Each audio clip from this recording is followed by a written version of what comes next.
Good evening, everyone. This is Lindy. If you don't know who I am, I'm Lindy, and I live in a van, and I have for 2 years. I actually have lived in a van for 4 years. 2 years, from 2011 to 2013, which I've said in many of my videos, I lived in a Mazda minivan. 2 years. I had a Chase Lounge pad on the floor. I took out the seats, I put them in storage. I had a pad on the floor, a cooler, battery operated fan, a few clothes, and a bucket, a little bucket. That was it. That's all I had in that van. And I lived like that for 2 years, saving up money for an apartment and paying some things that happened off. So, I've actually spent a total of 4 years. I made my videos, this video on being 76 and living off of a Social Security, because there are thousands and thousands of people like me. There are so many seniors out there who just don't know what to do, who are in dire straits, who, most of their Social Security, they're still working in their 80s because most of it's going for rent. And they're not finding options. For whatever reason, I don't know, Bob Wells has been doing great videos for a long time. Everybody should know Bob Wells. If you need help building out your van, number one, I would suggest you don't do it. Use what you have in your house. If you have a dresser or a bookcase, or I picked up these drawers, file drawers, one $10, one $6.50. It's $6.50. You just tie them to the frame, with a bungee cord or a rope or whatever, a floor. Just have Home Depot will cut the floor. Just cut it by square, what it'll fit between wheel to wheel. It's usually a cargo van is 8 foot long. Measure it from wheel, inside a wheel to other. You don't need the floor going past the wheel. You can hide that with shelving and bookcases or your plastic, whatever. All right. You put that floor. Have them lay the floor down flat in your van, empty van. There's your floor.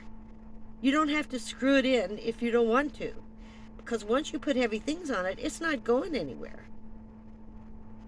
I mean, you don't make it too difficult. Don't overthink it.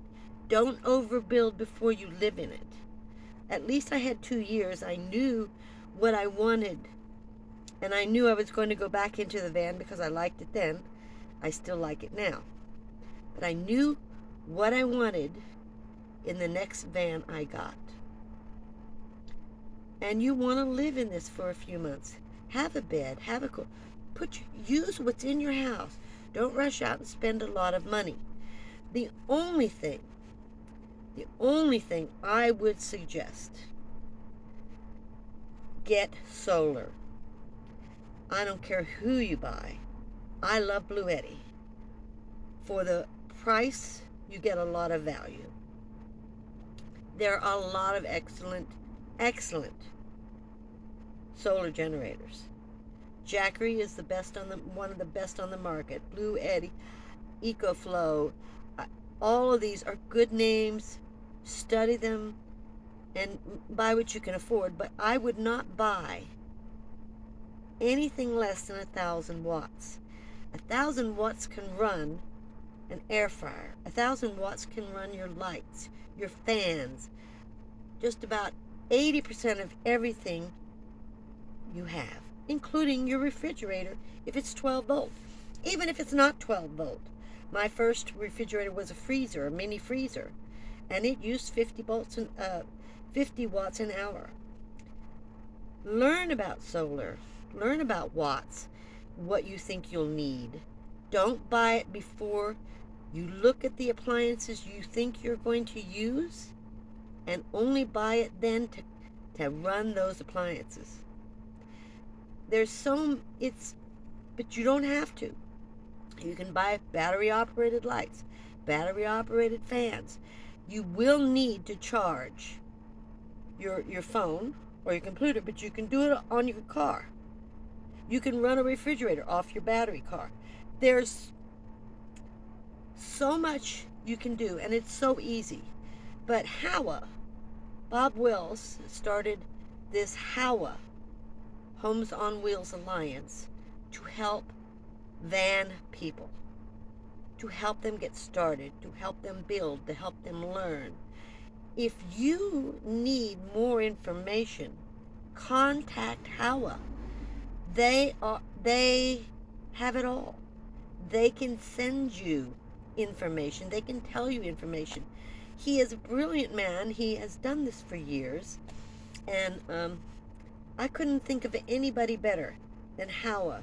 to help you. Contact them through the internet on your phone and start talking to them. Tell them what you got, what you want to do, and, they'll help you. They'll help you. There's 2 builds a year.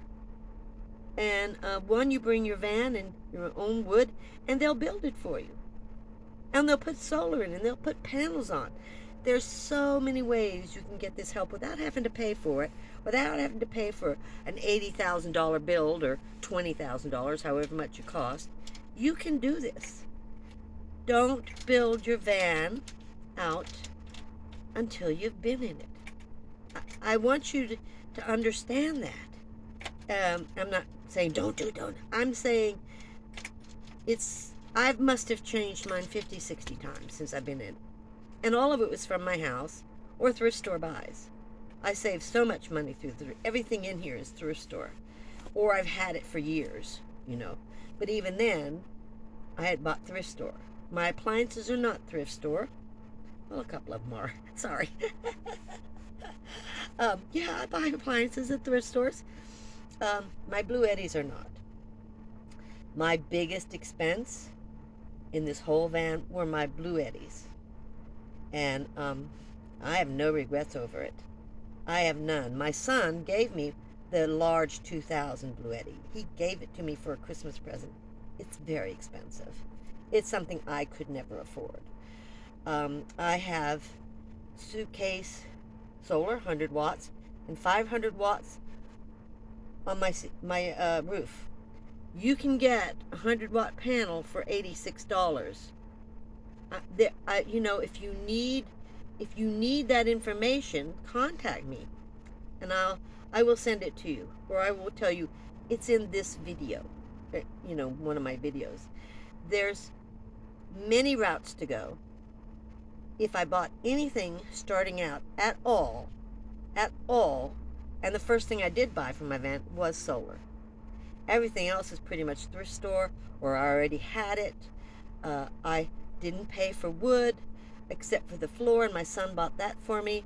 The rest of the wood that I used in here, I knew the manager of a construction site, and he brought me leftover wood they were going to dump.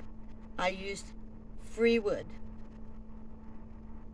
I'm trying to think if I spent anything else on wood.